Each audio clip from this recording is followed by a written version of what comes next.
Hello and welcome back to CB Rebuilds. Today we're going to be looking at the next rebuild project here, which is a 2004 Yamaha RX Warrior.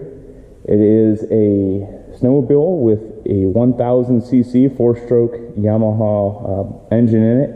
I believe it's the same engine or very similar to the street bikes. They just adapted it to a snowmobile.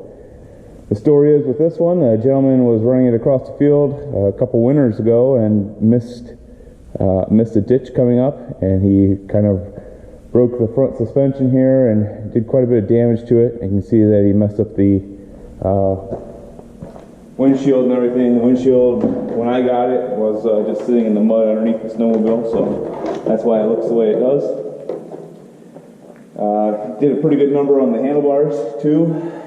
Kind of came over the front of the sled is what he told me, and he did break his leg.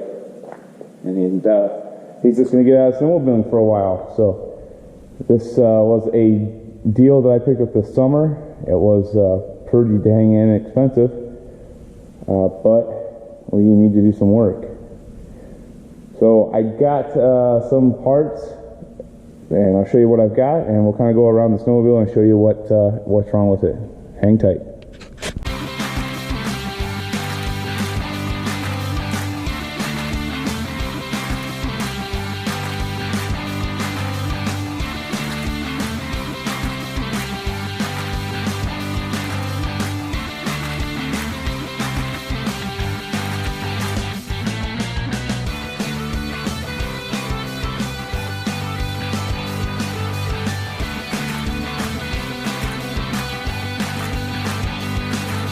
Alright, so here's the snowmobile. For the most part, it's got a couple of scrapes here on the hood and up here on the front as well. Those are things I'm not super worried about. I don't really plan on making this thing back to factory. But right here is kind of the big problem, is that the lower A-arm is ripped through. The upper A-arm is no longer attached because it just snapped the tubes. I think the shock is also bent. The upright, I'm not sure if the upright's bent. It might be okay.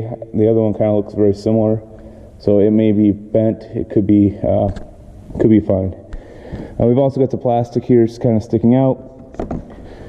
Under the hood here, it looks really bad because I took some of this stuff apart because when I got it, I wanted to make sure it ran. It doesn't do me any good if there's a big hole in the block or anything like that. But the battery there actually wasn't a battery in it. They had taken it out, so I just used the jumpers that you would do if you had to jump start the snowmobile. Did that. Of course, it's 4 carbs that need to be synchronized to have it run just amazingly well, but we haven't got to that yet. Somebody added their own heated shield plug. As far as damage, so we've got the handlebar here. It's broken off.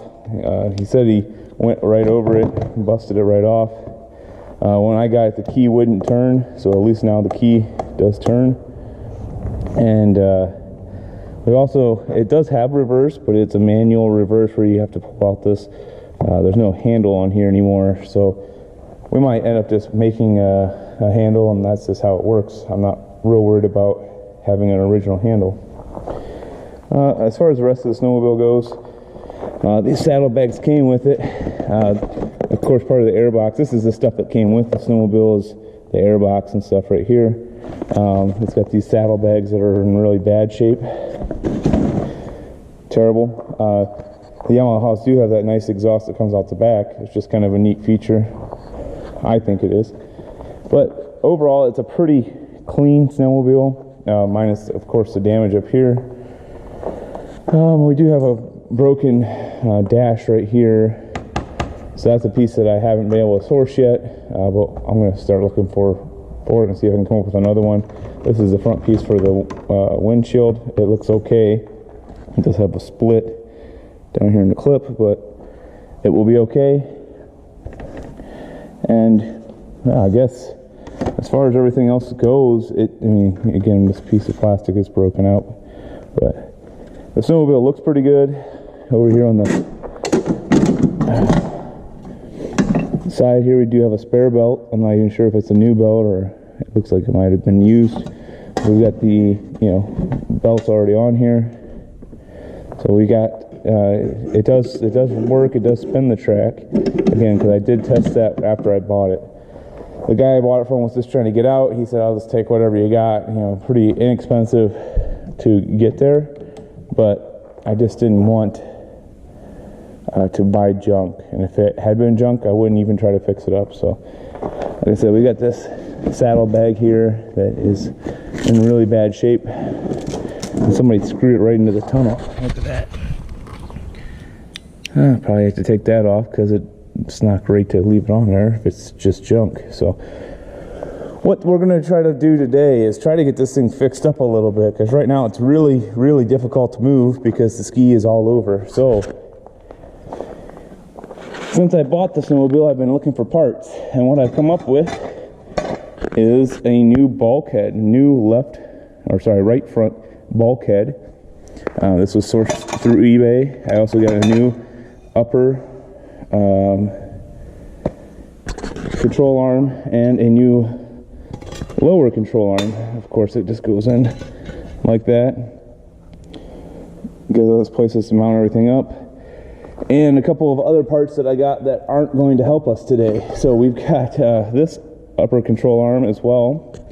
This one is off of a mountain sled, and if you lay them together, you can see the different issue, as it's a couple inches shorter, so that would really mess with the toe of the ski. It'd probably make it look like it does right now, kind of tipped in, but that's okay. I made a mistake, so I'm going to get that. We also have the handlebars here that I bought. If I wanted to replace the bars, I could, but I ended up buying another set because when I was trying to get the parts here for this side, so we need a new thumb throttle here. It's only held on by the electric heater, and also the kill switch right here is busted off. That happened when the guy went over the handlebars. When I found this side over here, it was actually easier, or like a couple dollars more expensive, to buy a whole handlebar that's fully dressed, minus the brake. It was like, I don't know, $10 more to buy a fully dressed handlebar than it was to just buy this side right here. So that's what we did. But as those things go, they always need a little bit of work. So let's go take a look at that. So here is the handlebar that I got off of eBay. Of course, everything is complete, and you might notice that this switch right here looks different. During shipping, coming here, the button broke just like they do quite a bit. The little buttons there are a stem that all you do is come in here, take 2 screws out, make sure your switch is up, and you can slide the switch out and change the stem out. But they break quite a bit, and those stems are $26 from online suppliers to replace the part that breaks all the time because of the shape. So I just took some measurements and made my own on the 3D printer. Now, I just painted it with model paint and then sanded it down. It's fine for me, I'm happy with it. But you can see here that it gives me the same function and was a lot less expensive than the $26 one that has the potential to break in the same thing. When I printed this one, I printed it with a solid fill, so it's a pretty stout button. But we've got this part now. We can go put that on the snowmobile and kind of get an idea of how this is all going to come together. I think this might be the place to start, just because it'll be easier to start the snowmobile coming up, and we can also work on getting that suspension together. I think those are the big things we need to get tackled in today's episode.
Well, this really escalated quickly.